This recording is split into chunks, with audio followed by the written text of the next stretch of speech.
Assalamualaikum warahmatullahi wabarakatuh. Perkenalkan, nama saya Putri Marga Utami, NIM 857032309. Di sini saya akan melakukan praktikum IPA di SD dengan judul simbiosis.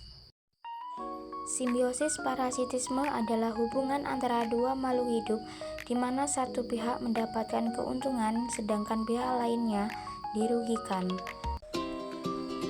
Contoh yang pertama yaitu tali putri dan inangnya. Perhatikan tumbuhan tali putri yang melilit pada pohon inangnya.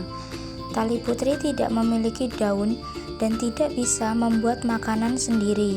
Ia mengambil zat makanan dari pohon yang ditempelinnya dengan menggunakan alat penghisap. Akibatnya, pohon inang menjadi lemah dan pertumbuhannya terganggu. Dari sini kita tahu bahwa tali putri diuntungkan sedangkan pohon inang dirugikan. Yang kedua yaitu nyamuk dan manusia. Saat menghisap darah manusia, nyamuk mendapatkan makanan yang dibutuhkannya. Namun manusia bisa merasa gatal, bahkan terkena penyakit seperti demam berdarah atau malaria. Yang ketiga yaitu ulat dan buah nangka. Jika kamu pernah melihat buah nangka yang busuk di bagian dalamnya, biasanya ada ulat di sana. Ulat memakan daging buah nangka untuk bertahan hidup, dan sedangkan buah nangka pun rusak dan tidak bisa dimakan lagi. Itulah contoh hubungan parasitisme di mana ulat diuntungkan, sedangkan buah nangka dirugikan. Simbiosis komensalisme adalah hubungan antara dua makhluk hidup di mana satu pihak diuntungkan sedangkan pihak lainnya tidak dirugikan dan tidak diuntungkan atau netral. Contoh yang pertama yaitu paku picisan dan pohon kakao.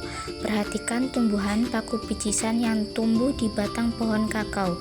Paku picisan menempel hanya untuk tempat hidup dan mendapatkan cahaya matahari yang cukup. Ia tidak mengambil makanan dari pohon kakao, jadi pohon tersebut tidak dirugikan.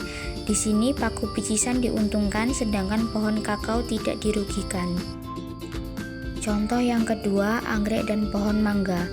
Tumbuhan anggrek sering menempel di batang atau cabang pohon mangga. Anggrek memanfaatkan pohon mangga seperti tempat hidup agar bisa mendapatkan sinar matahari dan udara yang baik. Namun, anggrek tidak mengambil zat makanan dari pohon mangga. Artinya, anggrek diuntungkan sementara pohon mangga tidak dirugikan. Contoh yang ketiga, daun sirih dan pohon jeruk.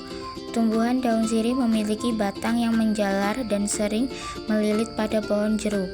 Sirih menggunakan pohon jeruk sebagai penopang agar bisa tumbuh tegak dan mendapatkan sinar matahari lebih banyak. Pohon jeruk tetap tumbuh dengan normal dan tidak terganggu, jadi sirih diuntungkan dan pohon jeruk tidak dirugikan. Simbiosis mutualisme adalah hubungan antara dua makhluk hidup yang saling menguntungkan kedua belah pihak. Contoh yang pertama yaitu semut dan pohon cempoka berduri. Lihatlah hubungan antara semut dan pohon cempoka berduri ini. Semut tinggal di sekitar batang pohon untuk berlindung dan mendapatkan makanan dari nektar pohon tersebut. Sebagai gantinya, semut melindungi pohon dari serangan hama atau hewan lain yang ingin merusaknya.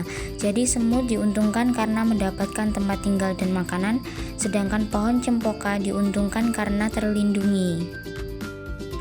Contoh yang kedua yaitu cacing dan tanah.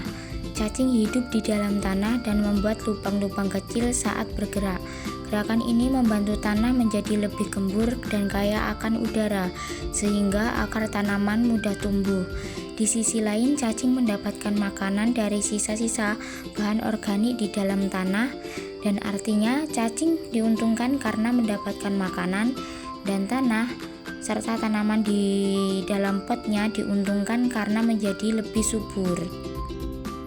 Contoh yang ketiga yaitu bunga dan kupu-kupu. Kupu-kupu hinggap di bunga untuk menghisap nektar sebagai sumber makanannya. Saat melakukan itu, serbuk sari dari bunga menempel di tubuh kupu-kupu dan terbang ke bunga lain. Proses ini membantu terjadinya penyerbukan pada bunga. Jadi, bunga terbantu dalam berkembang biak dan kupu-kupu mendapatkan makanan.